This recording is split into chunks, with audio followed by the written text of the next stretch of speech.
उपस्थित सम्पूर्णमा नमस्कार। मेरो यस युट्युब च्यानल कृषिको विद्यार्थी च्यानल हेर्नुहुने र सुन्नुहुने सम्पूर्णमा हार्दिक आभार प्रकट गर्न चाहन्छु र मैले विशेष गरी आज चाहिँ यो संघीय लोकसेवा आयोगद्वारा सोधिएको 5औं तहको चाहिँ 2080 को चाहिँ प्रश्नहरूको चाहिँ उत्तर हजुरहरु समक्ष ल्याएको छु। र पहिलो प्रश्न चाहिँ रहेको छ, यो कन्या च्याउको खेतीको लागि उपयुक्त सापेक्षिक आर्द्रता कति हो भनेर भन्दाखेरि 85% हो। यो हजुरहरूले याद गर्नुपर्ने हुन्छ। त्यस्तै गरी यो निमाटोडको रूपमा चाहिँ कुन बाली प्रयोगमा ल्याउन सकिन्छ भन्दाखेरि चाहिँ हाम्रो सयपत्री भन्ने बाली चाहिँ निमाटोडको रूपमा चाहिँ प्रयोगमा ल्याउन सकिन्छ। अब यो what disease is seen in, विशेष गरी वाट डिजिज भनेको चाहिँ पोटेटोमा चाहिँ लागेको देखिन्छ। त्यस्तै गरी हामीले हजुरले हेर्न सक्नुहुन्छ, त्यस्तै गरी हामीले गुलाबको ढुसी रोग नियन्त्रण गर्न कुन ढुसीनाशक प्रभावकारी हुन्छ भन्दाखेरि यो चाहिँ सल्फर 80WP भन्ने हुन्छ। त्यस्तै गरी काउली वर्गको तरकारी कुन भागको गाँठे रोगमा जीवाणु प्लाज्मोडियम फोरोबेर्सिना रोगग्रस्त हुन्छ भन्दाखेरि मुलाको जरामा चाहिँ यो देखिन्छ। यो चाहिँ एक किसिमको भाइरस हो हैन। त्यस्तै गरी हाम्रो अर्को छ, यो प्लान्ट प्रोटेक्सन एक्ट चाहिँ कहिलेबाट ल्याएको भन्दा यो तपाईले घोक्नै पर्ने कुरा 2007 मा चाहिँ प्लान्ट प्रोटेक्सन एक्ट चाहिँ इम्प्लिमेन्ट भएको चाहिँ 2007 बाट हो।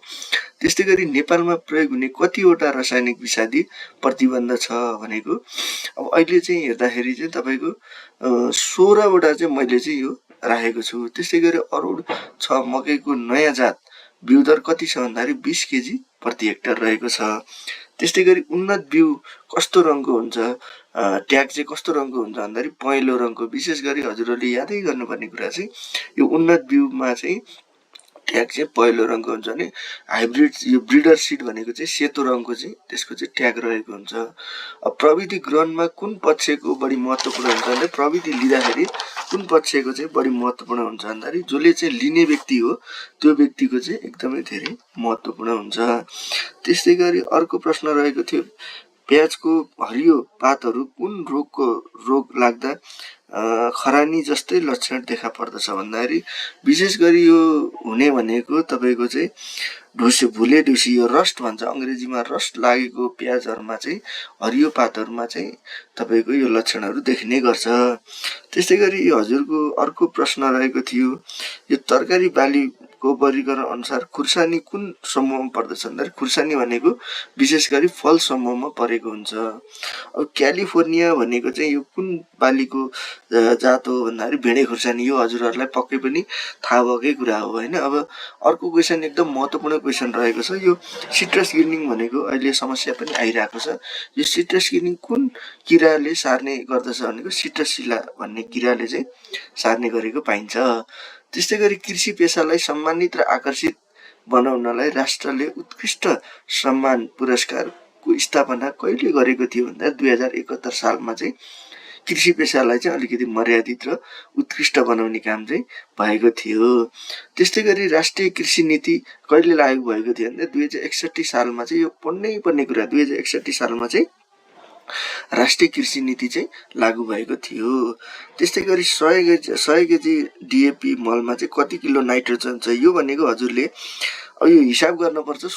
यसको एन्सर 18% हुन्छ। कसरी हुन्छ भन्दाखेरि युरिया 46% हुन्छ, डीएपी 18 हुन्छ भने पोटास चाहिँ 21% हुन्छ। एउटा 100 केजी डीएपी मा चाहिँ युरिया यति हुन्छ, 18% चाहिँ डीएपी रहेको हुन्छ। डीएपी मल कति हुन्छ 100 केजी मा भन्दाखेरि नेपालको कुन प्रदेशमा चाहिँ आलु उत्पादन बढी हुन्छ भन्दाखेरि आलु एकदमै उत्पादन हुने क्षेत्र भनेको बागमती प्रदेश हो। यो हजुरहरूले एकदमै याद गर्नुपर्ने कुरा हो।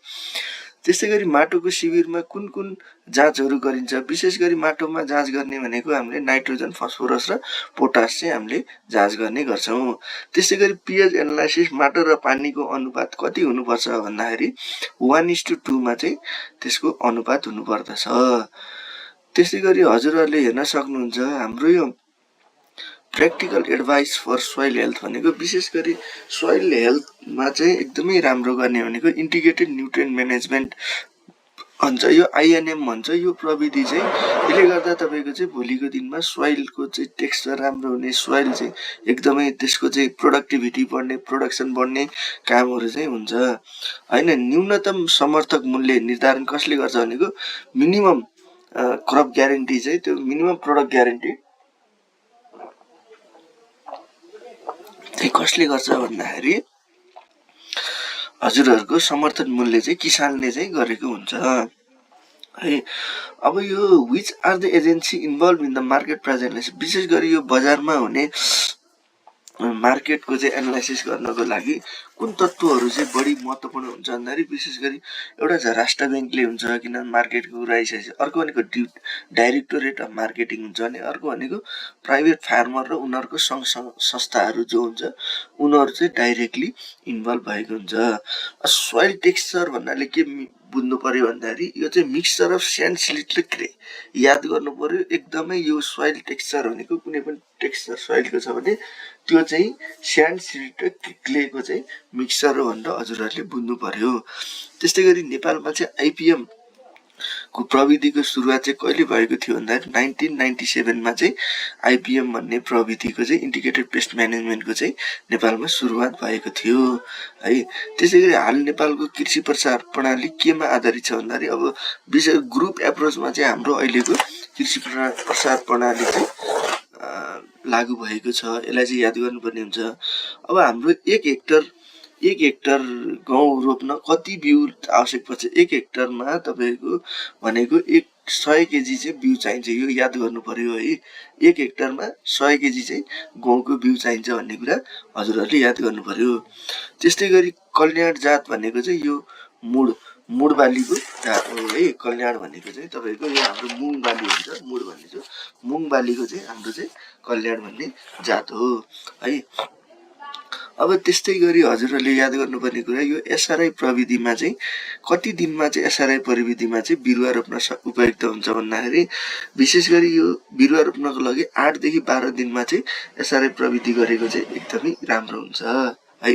यो कुरा याद गर्नु पर्यो। यो विशेष गरी यो केन्द्रीय लोकसेवा आयोगले चाहिँ सोधेको बारम्बार सोधिरहने प्रश्नहरूमा पर्छ है। यो मध्य पहाडी क्षेत्रमा सिफारिस गरिएको मकैको जात भनेको माथिल्लो क्षेत्रमा सिफारिस गर्ने मनोकामना एकदमै सजिलो छ, हजुरहरूले यो चाहिँ याद गर्नुपर्ने हुन्छ है। तरकारी बालीको जरामा धेरै गिर्खाहरू लाग्नु कारण भनेको जुन अब त्यो चाहिँ निमाटोडको कारणले गर्दा चाहिँ त्यो निमाटोडको प्रकोपले गर्दा चाहिँ तरकारी बालीमा चाहिँ धेरै गिर्खाहरू चाहिँ के हुन्छ भन्दाखेरि लाग्ने गरेको पाइन्छ है। त्यस्तै गरी अर्को क्लब रट रोग कुन तरकारी समूहमा पर्दछ भन्दाखेरि क्लब रट भनेको काउलीफ्लावर क्रुसिफर फ्यामिलीमा पर्छ। यो क्लब रट भन्ने चाहिँ काउलीफ्लावरमा हो, एकदमै याद गर्नुपर्ने। काउलीफ्लावरमा चाहिँ क्लब रटको चाहिँ एकदमै धेरै चाहिँ रोग चाहिँ समस्या छ है। कफीमा पहिलो पटक देखा परेको रोग भनेको हजुरहरूले याद सिन्दुरे, एकदमै कफीमा देखा परेको पहिलो पटक रोग भनेको सिन्दुरे रोग हो। सिड एक्ट भनेको 2056 सालमा चाहिँ सिड एक्ट चाहिँ लागू भएको थियो है। नेपालले विश्व व्यापार सङ्गठनमा भनेको नेपालले WTO वर्ल्ड ट्रेड अर्गनाइजेसनमा चाहिँ सदस्यको रूपमा लिएको 2004 सालमा। यो चाहिँ एकदमै याद गर्नुपर्ने हुन्छ। नेपालले चाहिँ विश्व व्यापार सङ्गठनमा चाहिँ 2004 सालमा चाहिँ नेपालले के गरे सदस्य राष्ट्रको रूपमा चाहिँ लिएको थियो। ल हजुरहरूले 35वटा क्वेसन चाहिँ मैले राखेको छु। यो केन्द्रीय लोकसेवा आयोगमा सोधेको प्रश्नहरू हुन्। मलाई जहाँसम्म लाग्छ अब हजुरहरूले धेरै कुराहरू यसबाट पनि बुझ्नु होला र आगामी दिनमा पनि यो मेरो युट्युब च्यानललाई चाहिँ सब्सक्राइब गर्नु होला। म यस्तै राम्रा भिडियोहरू चाहिँ हजुरहरूमाझ पस्कने छु। हस्, धन्यवाद।